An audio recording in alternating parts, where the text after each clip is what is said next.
The Wizard of Oz by L. Frank Baum, narrated by Francis Rhoda. Chapter 2 The Council with the Munchkins. She was awakened by a shock so sudden and severe that if Dorothy had not been lying in the soft bed, she might have been hurt. As it was, the jar made her catch her breath and wonder what had happened, and Toto put his cold little nose into her face and whined dismally. Dorothy sat up and noticed that her house was not moving, nor was it dark, for the bright sunshine came in at the window, flooding the little room. She sprang from her bed, and with Toto at her heels, ran and opened the door. The little girl gave a cry of amazement and looked about her, her eyes growing bigger and bigger at the wonderful sights she saw. The cyclone had set the house down, very gently for a cyclone, in the midst of a country of marvelous beauty. There were lovely patches of greensward all about, with stately trees bearing rich and luscious fruits. Banks of gorgeous flowers were on every hand, and birds with rare and brilliant plumage sang and fluttered in the trees and bushes. A little way off was a small brook, rushing and sparkling along between green banks, and murmuring in a voice very grateful to a little girl who had lived so long on the dry, gray prairies. While she stood looking eagerly at the strange and beautiful sights, she noticed coming towards her a group of the queerest people she had ever seen. They were not as big as the grown folks she had always been used to, but neither were they very small. In fact, they seemed about as tall as Dorothy, who was a well-grown child for her age, although they were, so far as looks go, many years older. 3 were men and 1 a woman, and all were oddly dressed. They wore round hats that rose to a small point a foot above their heads, with little bells about the brim that tinkled sweetly as they moved. The hats of the men were blue. The little woman's hat was white, and she wore a white gown that hung in pleats from her shoulders. Over it were sprinkled little stars that glistened in the sun like diamonds. The men were dressed in blue, of the same shade as their hats, and wore well-polished boots with a deep roll of blue at the top. The men, Dorothy thought, were about as old as Uncle Henry, for 2 of them had beards. But the little woman was doubtless much older. Her face was covered with wrinkles, her hair was nearly white, and she walked rather stiffly. When these people drew near the house where Dorothy was standing in the doorway, they paused and whispered among themselves, as if afraid to come farther. But the little old woman walked up to Dorothy, made a low bow, and said in a sweet voice, "You are welcome, most noble sorceress, to the land of the Munchkins. We are so grateful to you for having killed the Wicked Witch of the East, and for setting our people free from bondage." Dorothy listened to this speech with wonder. What could the little woman possibly mean by calling her a sorceress, and saying she had killed the Wicked Witch of the East? Dorothy was an innocent, harmless little girl, who had been carried by a cyclone many miles from home, and she had never killed anything in all her life. But the little woman evidently expected her to answer, so Dorothy said, with hesitation, "You are very kind, but there must be some mistake. I have not killed anything." "Your house did, anyway," replied the little old woman, with a laugh, "and that is the same thing. See?" she continued, pointing to the corner of the house. "There are her 2 toes still sticking out from under a block of wood." Dorothy looked and gave a little cry of fright. There indeed, just under the corner of the great beam the house rested on, 2 feet were sticking out, shod in silver shoes with pointed toes. "Oh dear!" cried Dorothy, clasping her hands together in dismay. "The house must have fallen on her. Whatever shall we do?" "There is nothing to be done," said the little woman calmly. "But who was she?" asked Dorothy. "She was the Wicked Witch of the East, as I said," answered the little woman. "She has held all the Munchkins in a bondage for many years, making them slave for her night and day. Now they are all set free and are grateful to you for the favor." "Who are the Munchkins?" inquired Dorothy. "They are the people who live in this land of the East, where the Wicked Witch ruled." "Are you a Munchkin?"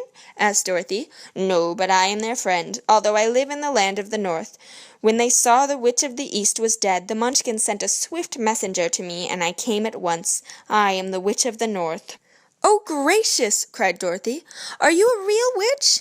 "Yes, indeed," answered the little woman, "but I am a good witch, and the people love me.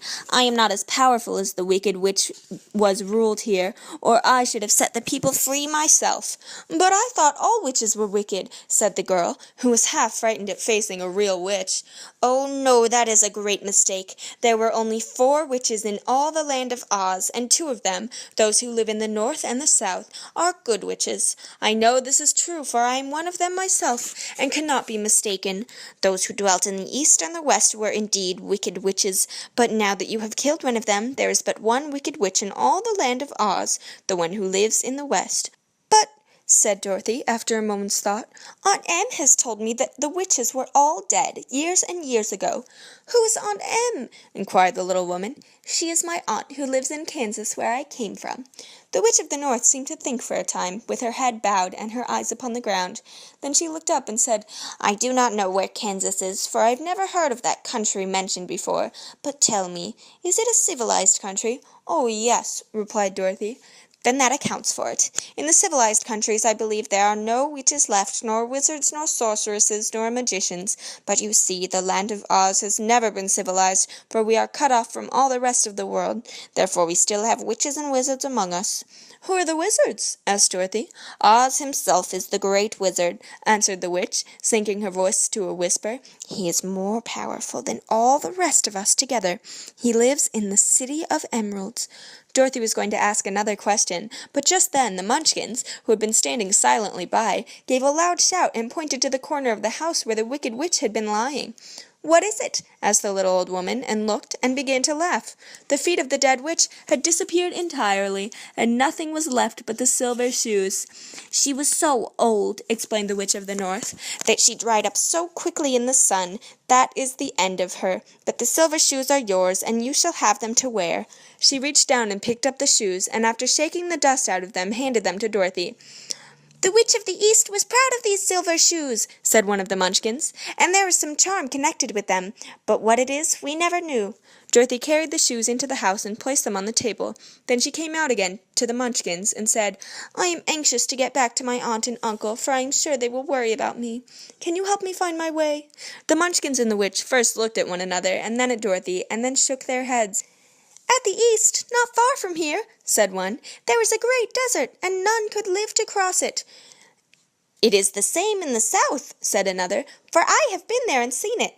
The south is the country of the Quadlings." "I am told," said the third man, "that it is the same as the west, and that country where the Winkles live is ruled by the Wicked Witch of the West, who would make you her slave if you passed her way." "The north is my home," said the old lady, "and at its edge is the same great desert that surrounds this land of Oz. I'm afraid, my dear, you will have to live with us." Dorothy began to sob at this point, for she felt lonely among all these strange people. Her tears seemed to grieve the kind-hearted Munchkins, for they immediately took out their handkerchiefs and began to weep also.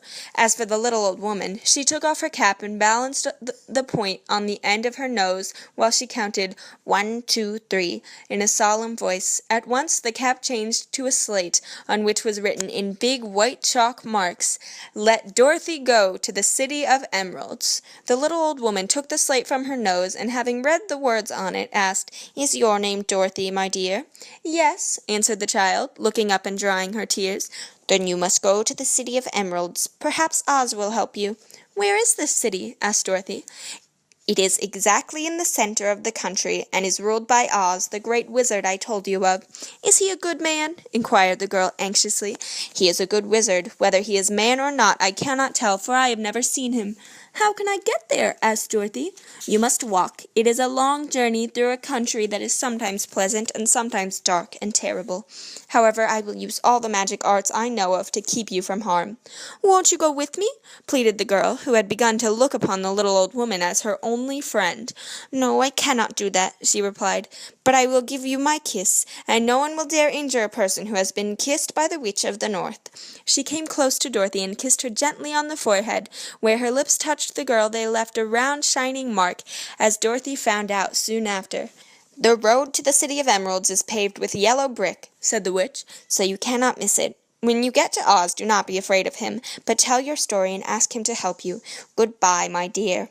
The three Munchkins bowed low to her and wished her a pleasant journey, after which they walked away through the trees.